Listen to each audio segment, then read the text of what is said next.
This is GerotheHero, and this is my review of Magical Girl Raising Project Episode 6. So, in this episode, we get the little background of Musicaloid, the robot magical girl. And she wasn't even the one that was picked, it was actually her older sister that got picked to play the game. Um, and by accident she got chosen even though she didn't want to participate. But also, on a side note, it seems like whoever gets in their background at the first part of the episode is the one that gets killed right away. But right at the beginning, we continue with the battle between La Pucelle and Cranberry. And at first, it seems like a pretty good matchup. They're both pretty strong people. But then, when it's clear that Cranberry is stronger than La Pucelle and starts making her bleed, she realizes that that La Pucelle isn't a match for her, but in the same token, La Pucelle barely gets that this is a fight to the death, and she pretty much doesn't care.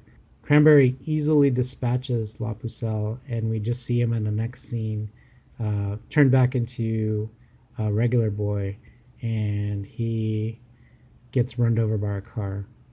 We find out in the next scene that he basically was put in that situation so it would look like an accident. So we have a little conversation between Fave and Cranberry, and we basically find out that the aim of all this is to basically do a test, and that of course the game was used as a social experiment, and they feel that it's easier to use young people to do this experiment. Now, what the aim is, who knows?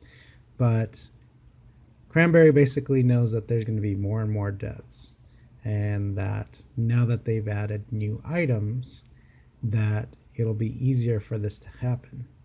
We also find out that Cranberry is indeed the mastermind, because Fave changes his voice and it sounds more like a person, and we find out that Cranberry is the master of Fave. So we know that this game's probably just rigged for whatever their purpose is. Who knows if it's some kind of government experiment, or it's just some crazy person that wants to try something, kind of like Dankaropa. But in the next scene, we find out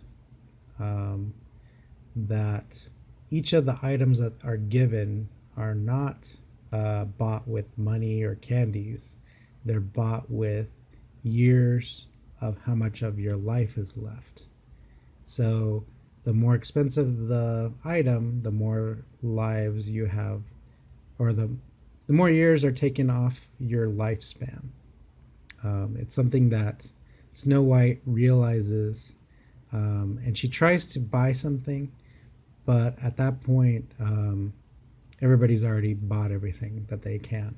Right away, we see that the new magical girl finally gets to Snow White, and she's about to tell her something, and we think that she's going to kill her, but then that magical girl gets beheaded, and we find out that that's the magical Lloyd killing her, and then she decides she's going to kill Snow White as well.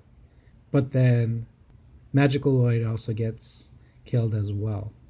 And it's kind of weird because you don't know who it is, but based on the powers of the new girl, that she can heal herself in certain situations, and the fact that Snow White screamed when she saw whoever killed Magical Lloyd, I kind of wonder if it's the new girl, but she somehow survived without a head, which would be really, really creepy.